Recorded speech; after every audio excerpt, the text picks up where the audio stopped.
Hello, my name is Wes Dawson, and welcome back to another episode of Gabagool, Nate. And don't worry if those mushrooms haven't kicked in yet, we're in for a wild ride this week. Now, based on the title of this week's episode, you may have already gathered what the topic will be. Of course, that being long hair don't care. Well, I will be dedicating an entire episode to this beautiful set of gorgeous gold locks I have sprouting out of my cranium. Now, you see, having this long hair is completely new to me. I have never had long hair in my life. And often while I'm running my finger through these amber locks of paradise on earth, I feel it's much akin to, let's say, Scrooge McDuck diving headfirst into his giant pool of gold coins. Except I don't end up with a broken neck afterwards, just a smug look of satisfaction. And I was always under the impression that I could not grow my hair long. I would always end up with this weird, blonde afro thing, and alas, here I am. Now, my decision to grow my hair out is the result of two things.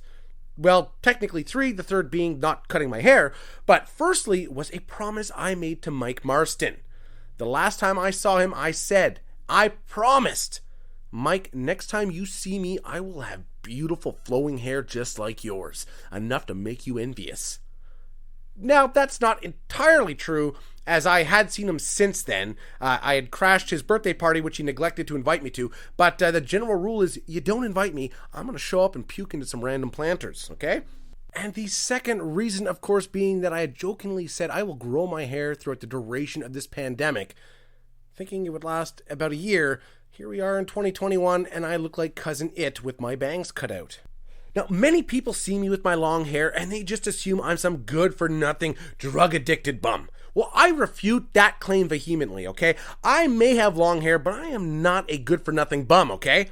I just couldn't care less about fashion trends or what you think of me. Hell, in some remote South Pacific nations, I'm considered a trendsetter, so that's enough for me. Now, there's also this stigma of men with long hair, saying that it's a feminine quality to have, and people debating this for quite a while, but let me explain to you just how long hair and alpha males are interconnected. Alright, so you understand the alpha males are on the top of the food chain, but below them you have the beta males, the delta males, and now the new omega males. Now, omega males, they may not eat grains on Fridays, but they certainly eat their fair share of vegetables.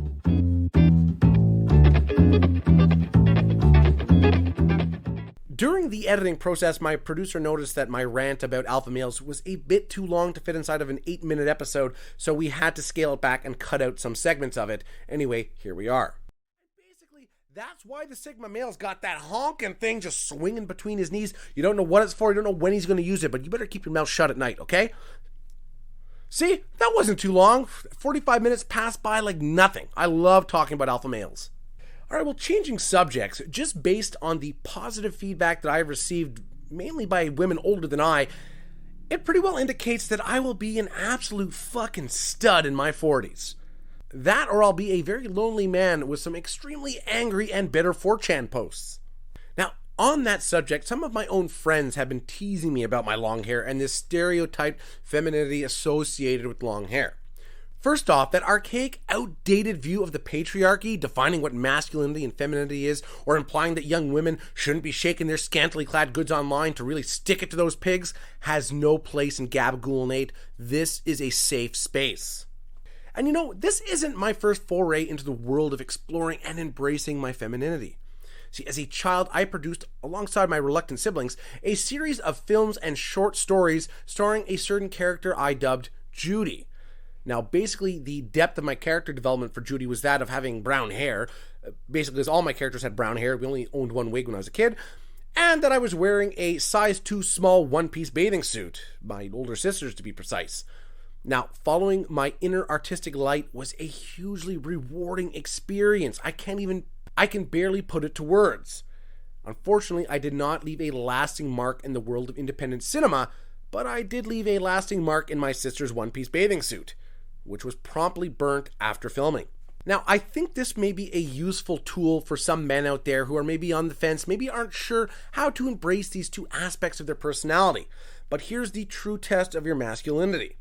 Now, if you can fit your underwear inside of your closed fist, you may be veering towards the more feminine side. Not saying it's bad, I'm just saying that's where you are on the scale.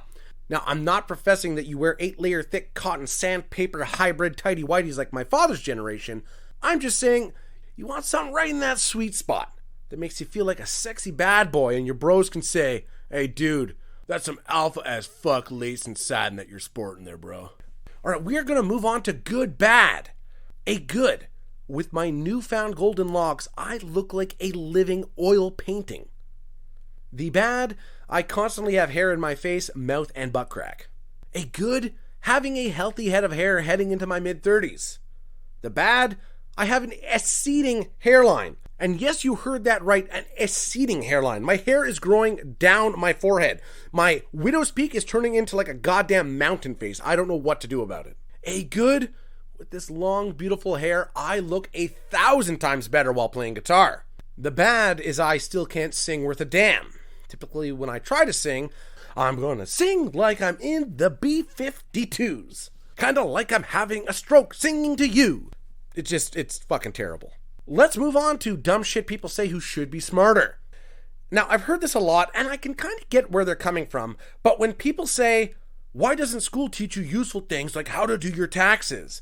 Because, of course, that's a priority when you're 15 years old. Now, school teaches, of course, specific curriculums, but also critical thinking.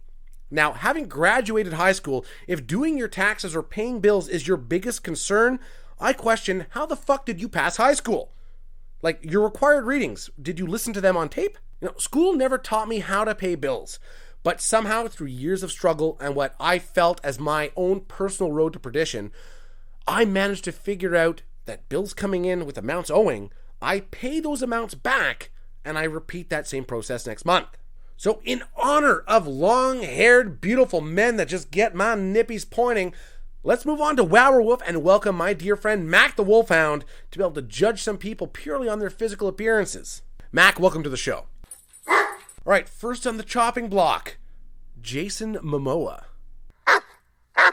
Ooh, yes, I agree 100%, and I too feel bad for Aquaman 2, so much promise, but I'm not that into a movie that supports manipulative abusers and people who lie outright. Second on the block, Sylvester Stallone. Now hold on there, people, before you send me your hate mail. I'm talking about the Rambo era, when he had like that long kind of perm thing going on in the 90s. Ooh, Mac, what do you say? Oh, I agree fully. Strap me to a mattress frame and electroshock the shit out of me. Thank you very much. Well, unfortunately, that is all the time that we have for this week's episodes. We're up to touch on some upcoming subjects for next week. I let all the other hair in my body grow wild. With complete disregard for people's precious retinas, I will share pics of my progress. And of course, next week, I'm going to touch on something local to the nation of Quebec, because honestly, it is nice seeing elements of my youth being integrated into my daily adult life. Recently, the fearless leader of our nation of Quebec, Francois Legault, the head of the the CACs, I'm not really sure what they call it, anyway, is employing the same logic as Tommy Pickle from the Rugrats. And of course, that being, well, they can't put something on TV if it isn't true. So to respond to allegations of systemic racism, the leader of the CACs, held a press conference declaring there is no systemic racism or really any racism in Quebec whatsoever. Jesus Christ, had we known it was so easy to solve racism, my God, what is the US waiting for? Sleepy Joe, wake the fuck up, hold a press conference, you can end all of racism in your country within 20 minutes. You can thank us later. Either way, join us next week. I'll be inviting Joe Biden to join us on the show live and ask him about this simple two-step process to end racial discrimination, as well as his tenure as the host of Tales from the Crypt and what some of his favorite films to present were. So my name is Wes Dawson. This has been Gabagool Nate. Thank you for listening. Please listen, like, share, and subscribe.